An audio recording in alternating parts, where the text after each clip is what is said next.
రాయలసీమలో ముఠాలు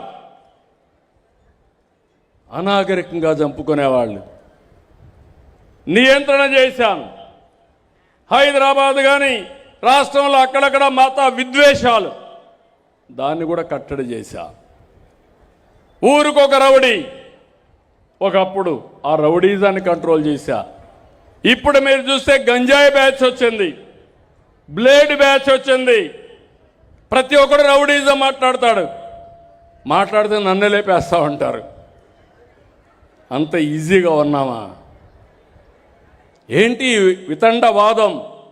ఏంటి సైకో ప్రవర్తన? ఎవరైనా మాట్లాడితే వాళ్ళ మీద విరుచుకుపడిపోయి దాడులు చేస్తారు. ఏమీ అనకుండా ఒక పేపర్ మీద ఇంత రాద్ధాంతం చేస్తున్నావే. నీ పేపర్ కానీ మీ నాయకులు కానీ ఆడబిడ్డల్ని ఎంత వేధించారు, ఎంత మానసికంగా దెబ్బతీశారు. సమాధానం చెప్పే పరిస్థితి ఈ సైకో పార్టీకి ఉందని మిమ్మల్ని అడుగుతున్నా.